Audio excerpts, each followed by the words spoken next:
Hi, ನಮಸ್ತೆ ಎಲ್ರಿಗೂ. ಹೇಗಿದ್ದೀರಿ ಎಲ್ಲರೂ? ಚೆನ್ನಾಗಿದ್ದೀರಾ? ನಾನು ಚೆನ್ನಾಗಿದ್ದೇನೆ. ಯೂಟ್ಯೂಬಿಗೆ ವೀಡಿಯೋ ಹಾಕಲೇ ಇಲ್ಲ, ತುಂಬ ಟೈಮ್ ಆಯಿತು, 1-2 ತಿಂಗಳೇ ಆಯಿತಾ ಅಂತ. ವೀಡಿಯೋ ಎಲ್ಲ ಮಾಡಿಟ್ಟಿದ್ದೆ ನಾನು, ಅದು ಎಡಿಟ್ ಮಾಡಲಿಕ್ಕೆ ಟೈಮ್ ಇಲ್ಲ. ಇಲ್ಲಿ ಎಲ್ಲ ಸ್ವಲ್ಪ ಕೆಲಸ ಇತ್ತು, ಹಾಗೆ ಸ್ವಲ್ಪ ಬ್ಯುಸಿ ಇದ್ದೆ. ನೋಡಿ, ನಮ್ಮಲ್ಲಿ ಕೆರೆ ಎಲ್ಲ ಕ್ಲೀನ್ ಮಾಡಿ ಎಷ್ಟು ಒಸರು ಸಿಕ್ಕಿದೆ ನೋಡಿ, ಒಸರು ನೀರಿದೆಲ್ಲ. ಇನ್ನು ಕ್ಲಿಯರ್ ಆಗಬೇಕಷ್ಟೆ.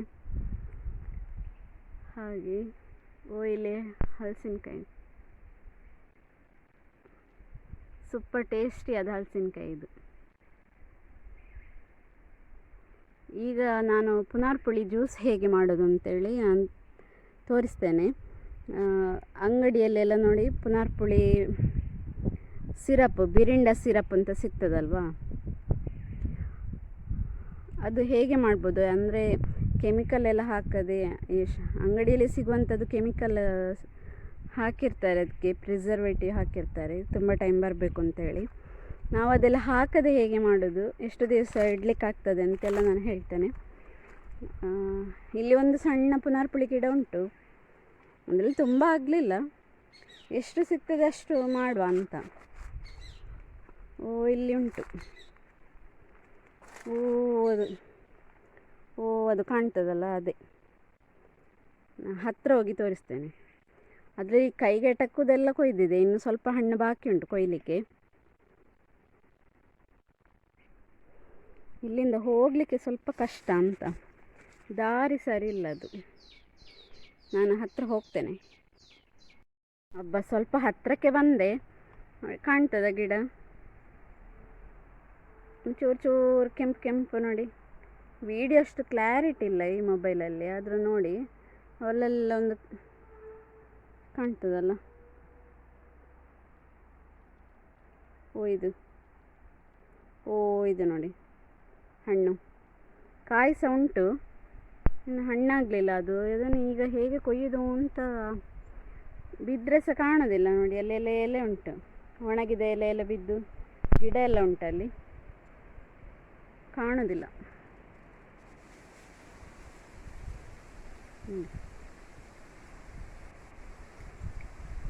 ಸೂರ್ಯ ಅಸ್ತ ಆಗ್ತಾ ಬಂತು. ಗಿಡಗಳ ಎಡೆಯಿಂದ ಕಾಣ್ತಾ ಇದ್ದಾನೆ ನಮ್ಮ ಸೂರ್ಯ ಮಾಮ. ಹಾಗಾದರೆ ಇನ್ನು ಹೇಗೆ ಸಿರಪ್ ತೆಗೆಯೋದು ಅದರಿಂದ ಅಂತೇಳಿ ನಾನು ತೋರಿಸ್ತೇನೆ, ಬನ್ನಿ.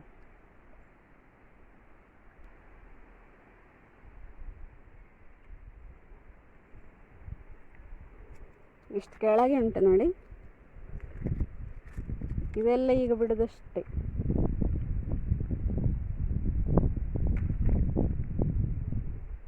ನಮ್ಮ ಇದು ಕುಂಟೆ ಮೆಣಸು ತುಂಬ ಆಯಿತು, ಒಂದು 4 ಪದಾರ್ಥಕ್ಕಾಗುವಾಗೆ ಸಿಕ್ಕಿತ್ತು 2 ಗಿಡದಲ್ಲಿ. ಚಿಂಕಿ ಚಿಂಕಿ ಚಿಂಕಿ ಚಿಂಕಿ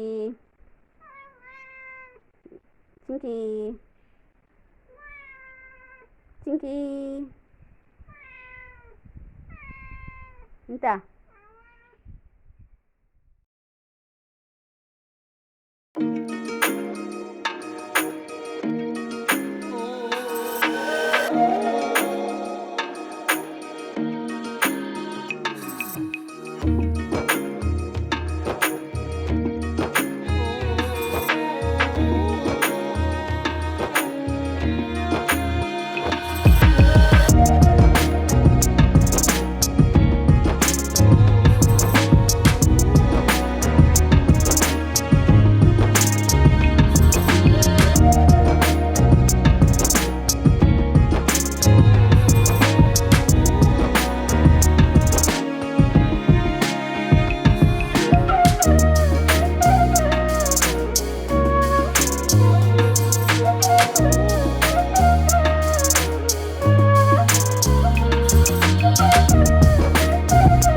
ಇದು ಫ್ರೆಶ್ ಆದ ಕಾರಣ ನೋಡಿ ಚಂದ ಬರ್ತದೆ. ಆ ಬೀಜವನ್ನು ಹಾಗೆ ತಿನ್ನಲಿಕ್ಕೆ ಸಹ ಆಗ್ತದೆ, ಏನಾಗುವುದಿಲ್ಲ.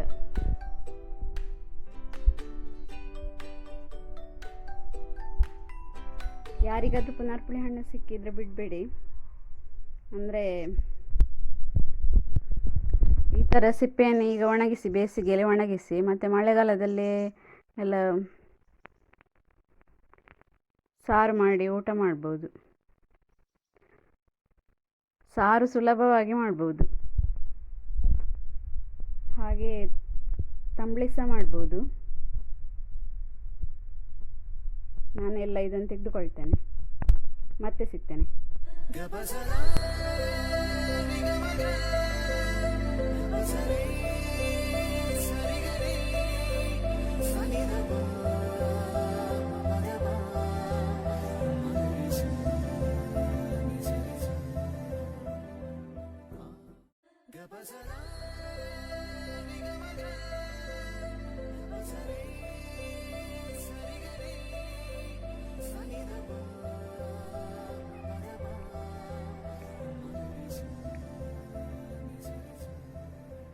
ಎಲ್ಲ ಬೀಜ ಎಲ್ಲ ತೆಗೆದಾಯಿತು. ಇಷ್ಟು ಬೀಜ ಸಿಕ್ಕಿದೆ. ಇದರ ರಸ ಆಲ್ರೆಡಿ ನೋಡಿ ಎಷ್ಟು ಉಂಟು, ಸಿಪ್ಪೆ ಎಷ್ಟಾಗಿದೆ.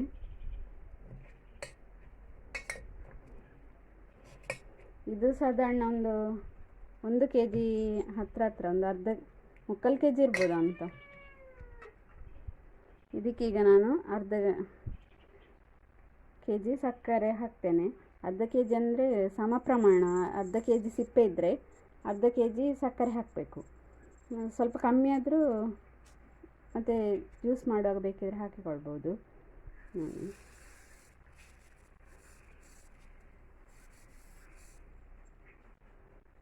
ಇನ್ನೊಂದು ಗ್ಲಾಸ್ ಹಾಕ್ತೇನೆ ನಾನು.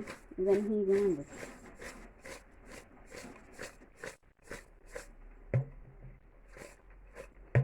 ಎರಡು ರೀತಿಯಲ್ಲಿ ಜ್ಯೂಸ್ ತೆಗಿಬೋದು ಇದರಿಂದ. ಈ ಸಿಪ್ಪೆಯನ್ನು ಗ್ರೈಂಡ್ ಮಾಡಿ ಸಹ ಜ್ಯೂಸ್ ತೆಗಿಬೋದು.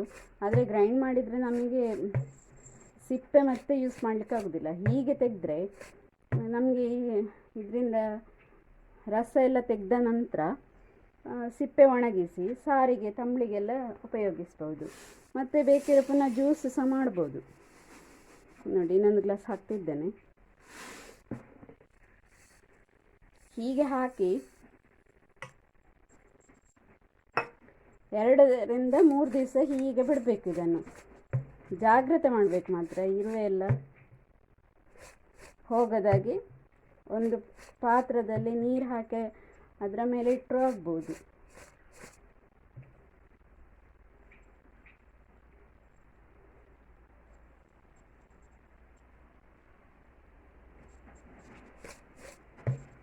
ಚಂದ ಮಿಕ್ಸ್ ಮಾಡಿ ಚಂದ ಮುಚ್ಚಿಟ್ಟು ಇನ್ನು 2 ದಿನ ಕಳೆದ ಮತ್ತೆ ನೋಡುವ ಹೇಗಾಗ್ತದೆ ಅಂತೇಳಿ. ಇದರಲ್ಲಿ ತೊಟ್ಟೆಲ್ಲ ಉಂಟು, ನಾನು ತೆಗಿಲಿಲ್ಲ ಅಂತ ನೀವು ಅಂದ್ಕೊಳ್ಬೇಡಿ. ಅದು ನಮಗೆ ಲಾಸ್ಟಿಗೆ ಇದರ ಸಿರಪ್ ಉಂಟಲ್ಲ ಅದು ಸೋಸಲಿಕ್ಕೆ ಉಂಟು. ಆದ ಕಾರಣ ತೊಟ್ಟಿದ್ರೂ ತೊಂದರೆ ಇಲ್ಲ, ಖಾಲಿ ರಸ ಮಾತ್ರ ಸಿಗ್ತದೆ ಕೊನೆಗೆ. ಈಗೆಲ್ಲ ಎಳ್ದಿರ್ಬೋದು. ಇನ್ನು 2 ದಿನ ಬಿಟ್ಟು ನೋಡುವ ಹೇಗಾಗ್ತದೆ ಅಂತೇಳಿ.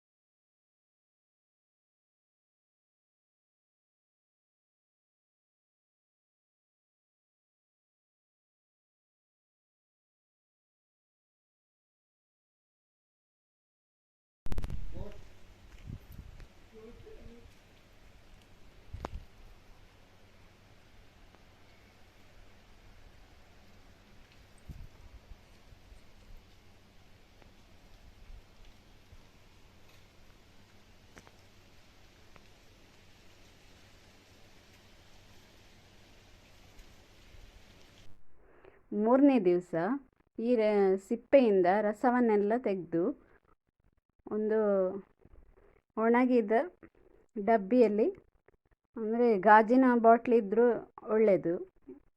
ಅದು ಇಲ್ಲಾಂದರೆ ಪ್ಲಾಸ್ಟಿಕಲ್ಲಿ ಹಾಕಿಡಬೇಕಷ್ಟೇ. ನನ್ನ ಹತ್ರ ಒಂದು ಸಣ್ಣ ಗಾಜಿನ ಬಾಟ್ಲಿ ಉಂಟು, ಅದರಲ್ಲಿ ನಾನು ಹಾಕಿಡ್ತಿದ್ದೇನೆ. ಈ ಸಿಪ್ಪೆಯನ್ನು ಸ್ವಲ್ಪ ಹಿಂಡಬೇಕು ಕೈಯಲ್ಲಿ, ಆಗ ರಸ ಎಲ್ಲ ಬಿಡ್ತದೆ. ಇಲ್ಲದಿದ್ದರೆ ಒಂದು ಜಾಲರಿಯಲ್ಲಿ ಎಲ್ಲ ನಾವು ಚಹಾ ಎಲ್ಲ ಗಾಳಿಸ್ತೇವಲ್ಲ, ಅದರಲ್ಲಿ ಸಹ ಆಗ್ಬೋದು, ಯಾವುದರಲ್ಲಿ ಸಹ ಆಗ್ಬೋದು, ನಿಮ್ಮ ಅನುಕೂಲಕ್ಕೆ ತಕ್ಕಂತೆ. ಅದರ ರಸ ಬಿಟ್ಟರೆ ಆಯಿತು, ಸಿಪ್ಪೆಯಿಂದ ರಸ ಚೆನ್ನಾಗಿ ತೆಗೆದು ಮತ್ತು ಬಿಸಿಲಿಗೆ ಇಟ್ಟರೆ ಆಯ್ತು ಅದನ್ನು. ನಾನು ಇಲ್ಲಿ ಎಲ್ಲ ಅದೇ ಮಾಡ್ತಾ ಇದ್ದೇನೆ. ಇಂಥ ಕಲರ್ ನೋಡಿ,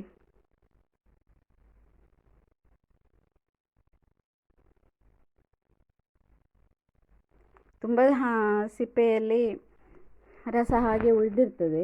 ಅಂದರೆ ಕೆಲವೆಲ್ಲ ಮಗುಚಿರ್ತದೆ, ಕೆಲವು ಮೇಲಿನ ಸೈಡ್ ಇರ್ತದಲ್ವ, ಅದು ಗುಂಡಿ ಇದ್ದ ಕಾರಣ ಸಿಪ್ಪೆ ಅದರಲ್ಲಿ ರಸ ನಿಂತಿರ್ತದೆ.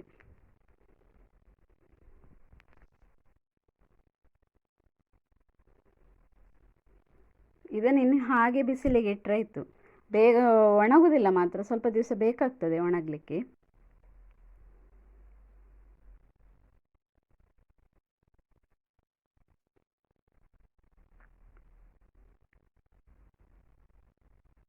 ಇಷ್ಟು ಸಿಕ್ಕಿದೆ ನೋಡಿ.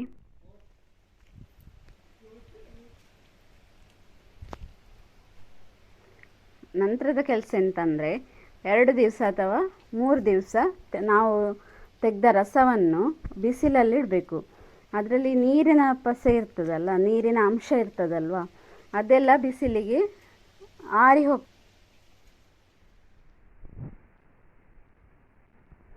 ಇದೀಗ 3ನೇ ದಿವಸ ಬಿಸಿಲಲ್ಲಿ ಇಟ್ಟಿದ್ದೇನೆ.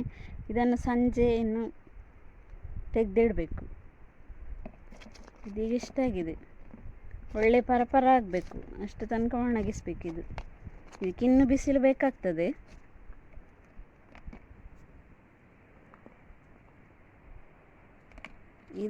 ಇದಕ್ಕಿಂತ ಮೊದಲು ಸ್ವಲ್ಪ ತೆಗೆದಿಟ್ಟಿದೆ, ಅದು ಸ್ವಲ್ಪ ಗಟ್ಟಿ ಉಂಟು.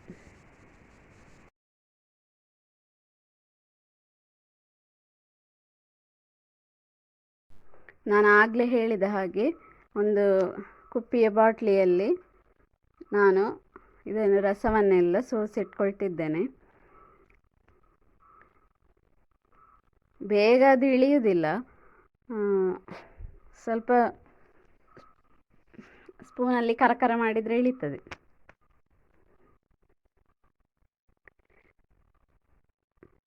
ಅದರಲ್ಲಿ ಸ್ವಲ್ಪ ಸಿಪ್ಪೆದ್ದು ಅಂಶ ಸಹ ಇರ್ತದಲ್ವ, ಹಾಗೆ ಬೇಗ ಇಳಿದಿಲ್ಲ. ಎಂಥ ಕಲರ್ ನೋಡಿ. ನನಗೆ ಇದನ್ನು ನೋಡುವಾಗ ನಾವು ಚಿಕ್ಕದಿರುವಾಗೆಲ್ಲ ಗೌರ್ಮೆಂಟ್ ಹಾಸ್ಪಿಟಲಲ್ಲಿ ಈ ಥರದ್ದೊಂದು ಸಿರಪ್ ಕೊಡ್ತಾಯಿದ್ರು. ಜ್ವರ ಬಂದರೆಲ್ಲ ಇದೇ ಕಲರ್ದು ಸಿರಪ್ ಕೊಡ್ತಾಯಿದ್ರು. ಅದು ಸಡನ್ ನೆನಪಾಯ್ತು ನನಗೆ. ಇದರಿಂದ ಇನ್ನೊಂದು ಜ್ಯೂಸಿನ ಸಿರಪ್ ಉಂಟಲ್ವ, ಅದು ಸಹ ಮಾಡ್ಬೋದು. ಅಂದರೆ ಈಗ ಇಂಥ ರಾಯಲ್ ಫಲೂಡಾ ಎಂಥದೋ ಒಂದು ಸಿಗ್ತದಲ್ವ, ಅದಕ್ಕೆ ಪಿಂಕ್ ಕಲರ್ ಸಿರಪ್ ಸೈಡಿಂದ ಗ್ಲಾಸಿಗೆ ಅಂದರೆ ಚೆಂದ ಕಾಣಲಿಕ್ಕೋಸ್ಕರ ಹಾಕ್ತಾರೆ. ಈ ಪುನರ್ಪುಳಿ ರಸವನ್ನು ಸಹ ಹಾಗೆ ಅದರ ಬದಲಿಗೆ ಇದು ಹಾಕ್ಬೋದು. ಮನೆಯಲ್ಲೇ ರಾಯಲ್ ಫಲೂಡಾ ಎಲ್ಲ ಮಾಡೋದಿದ್ರೆ ನಾವು ಆ ಥರ ಮಾಡ್ಬೋದು, ಸುಮ್ಮನೆ ಕಲರ್ ನೀರು ಹಾಕೋ ಬದಲು. ಇದರಲ್ಲಿ ಒಂದು 3/4 ವಾಶಿ ಸಿಕ್ಕಿದೆ ಬಾಟ್ಲಿಯಲ್ಲಿ.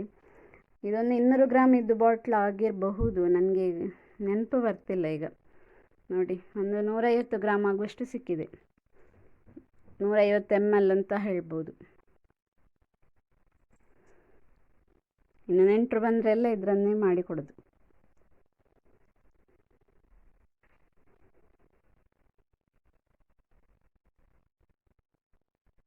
ಈ ವಿಡಿಯೋ ನಿಮಗೆ ಇಷ್ಟ ಆಯಿತು ಅಂತ ಭಾವಿಸ್ತೇನೆ.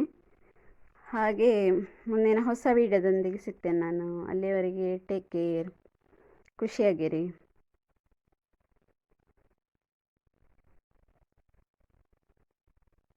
ಹಾಗೆ ನನ್ನ ಚಾನಲನ್ನು ಸಬ್ಸ್ಕ್ರೈಬ್ ಮಾಡಲಿಕ್ಕೆ ಮರಿಬೇಡಿ. ಇಷ್ಟ ಆದರೆ ಒಂದು ಲೈಕ್ ಮಾಡಿ, ಕಮೆಂಟ್ ಮಾಡಿ.